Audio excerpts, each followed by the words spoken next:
સમાચારમાં આગળ વાત પોન્ઝી સ્કીમની માયાજાળ અને થશે સૌથી મોટો પર્દાફાશ।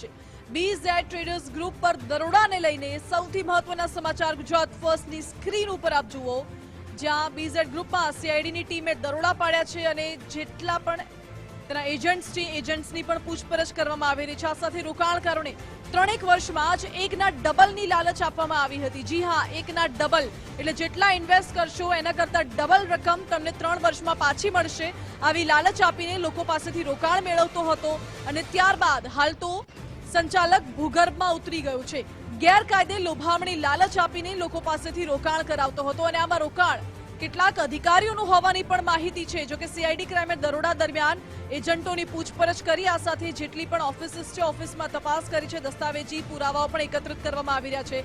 ભૂપેન્દ્ર ઝાલાએ આ જ પ્રકારે પોન્ઝી સ્કીમ થકી અનેક લોકોને છેતર્યા હોવાની માહિતી છે।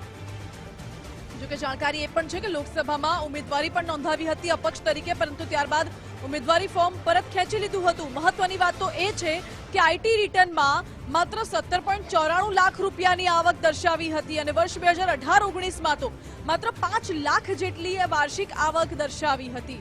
આપને જણાવી દઈએ કે ભૂપેન્દ્રસિંહ ઝાલા લોકો પાસેથી કરોડોનું રોકાણ મેળવતો હતો અને અલગ અલગ દ્રશ્યો પણ આપની સ્ક્રીન ઉપર જુઓ। BZ traders, BZ finance services, BZ international booking private limited અને બીઝેડ ટ્રેડર્સ, આ ચારેય અલગ અલગ વિસ્તાર સાબરકાંઠા, અરવલ્લી, પ્રાંતિજ, મહેસાણાના દ્રશ્યો છે, જ્યાં તેની 4 ઓફિસ ધમધમી રહી હતી। પ્રાથમિક વિગતો તો એવી પણ છે કે રાજ્ય બહાર પણ તેને એજન્ટો સક્રિય રાખ્યા હતા, જેની પણ પોલીસ તપાસ કરશે, પૂછપરછ કરશે। અત્યારે પ્રાથમિક ધોરણે પોલીસ આ 4 સ્થળે તપાસ કરી રહી છે। સીઆઈડીએ દરોડા પાડ્યા છે અને આગળની કાર્યવાહી કરવામાં આવી રહી છે। જો કે હાલ સીઆઈડીના દરોડાથી ભૂપેન્દ્રસિંહ ઝાલા ભૂગર્ભમાં ઉતરી ગયો છે। સવાલ એ પણ ઉઠી રહ્યો છે કે છેલ્લા કેટલા વર્ષોથી ભૂપેન્દ્રસિંહ ઝાલા આ પ્રકારે ઠગાઈનું નેટવર્ક ચલાવતો હતો, કામકાજ કરતો હતો, અને શું કોઈની રહેમ નજર હટી, કોઈની મિલીભગત હતી, કોઈના આશીર્વાદ હતા કે કેમ, તે પણ સવાલ છે। જો કે લોકોના કરોડો રૂપિયા ફસાયા છે, ત્યારે હવે કાયદાનો સકંજો આના પર પણ કસાશે ભૂપેન્દ્રસિંહ ઝાલા પર। બીઝેડ ગ્રુપમાં સીઆઈડીના દરોડાને લઈને મહત્વના સમાચાર, જ્યાં સીઆઈડી ક્રાઇમના એડીજીપી રાજકુમાર પાંડ્યને નિવેદન આપ્યું છે। જી હા, ગાંધીનગર, અરવલ્લી, મહેસાણામાં રેડ કરવામાં આવી છે તેવું એડીજીપીએ કહ્યું છે। સીઆઈડી ક્રાઇમના સાથે જ 1 મહિનાથી તપાસ કરવામાં આવી રહી હતી અને આખરે પોલીસને સફળતા મળી છે। હાલ કાર્યવાહી કરવામાં આવી રહી છે। બીઝેડ ગ્રુપમાં ભૂપેન્દ્રસિંહ ઝાલા દ્વારા જે છેતરપિંડી આચરવામાં આવતી હતી, તેમાં 2 અકાઉન્ટમાં 2 કરોડ રૂપિયા ટ્રાન્સફર થયા હોવાની પણ માહિતી છે। 16.38 લાખ ઓફિસમાંથી રોકડા પણ મળી આવે છે, એડીજીપીએ કહ્યું છે, અને હજુ પણ તપાસ કરવામાં આવી રહી છે। જુદા જુદા પાન કાર્ડ, 2 સીપીયુ, મોનિટર મળી આવ્યા છે, જેને જપ્ત કરવામાં આવ્યા। એડીજીપીએ શું કહ્યું, પહેલા તે સાંભળો હવે। આર્થિક ગુના નિવારણ શાખા સીઆઈડી ક્રાઇમમાં મળેલ માહિતી આધારે લગભગ 1 મહિનાથી અલગ અલગ જગ્યાએ સર્વેલન્સ ગોઠવવામાં આવેલ હતા। એ આધારે ગઈકાલે ગાંધીનગર, હિંમતનગર, અરવલ્લી, મહેસાણા અને બરોડા જિલ્લાઓમાં વિવિધ સ્થળે રેડ કરવામાં આવેલ, જેમાં મળેલ દસ્તાવેજ અને અન્ય કમ્પ્યુટર્સ અને અન્ય સાધનો તેમજ પૂછપરછમાં એ હકીકત બહાર આવેલ કે બીપી ઝાલા તેઓએ બીઝેડ ફિનાન્શિયલ સર્વિસીસ નામના એક સંસ્થા ચલાવે છે। એ કોઈ અધિકૃત સંસ્થા નથી, આરબીઆઈ અથવા અન્ય કોઈ અધિકૃત સંસ્થા દ્વારા લાઇસન્સ મેળવ્યા વગર લોકો પાસેથી ઘણા પૈસા ઇન્વેસ્ટ કરાવી અને પ્રોમિસ આપેલ કે મહિના 3% લઈને સાલમાં 36% અથવા એના કરતાં વધારે ઇન્ટરેસ્ટ રિટર્ન આપીશ એમ જણાવી ઘણા લોકો પાસેથી પૈસા ઇન્વેસ્ટ કરાવે।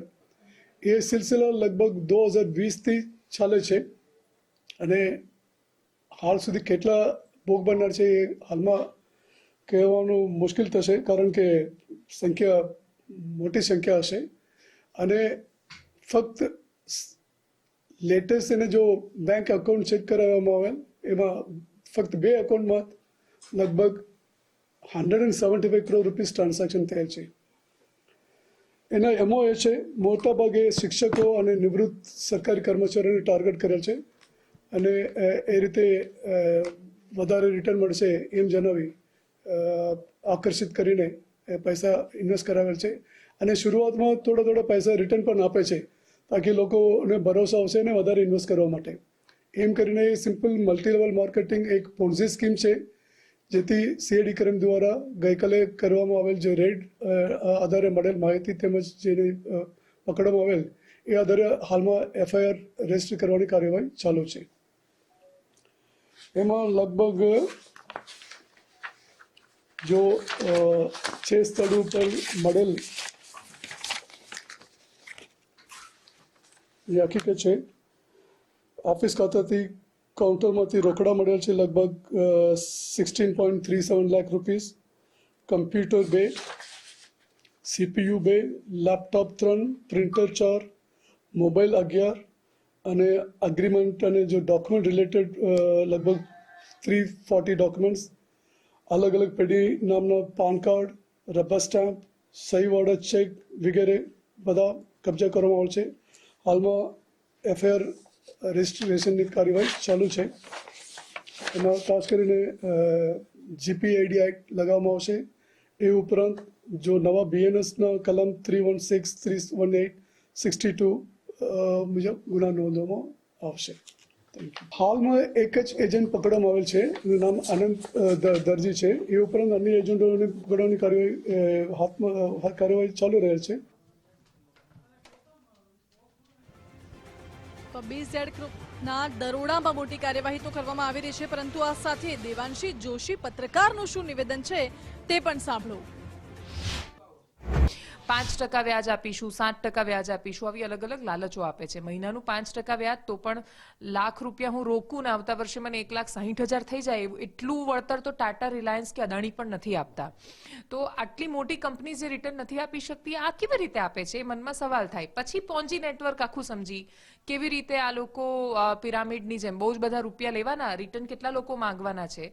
આ દરેક સ્કીમની અંત એનો એ હોય છે કે અમુક 1000 કરોડ સાથે માલિક મોટાભાગે કાં તો વિદેશ ફરાર થઈ જાય અને કાં તો એ ફરાર થાય એની પહેલા પોલીસ એને પકડી લે.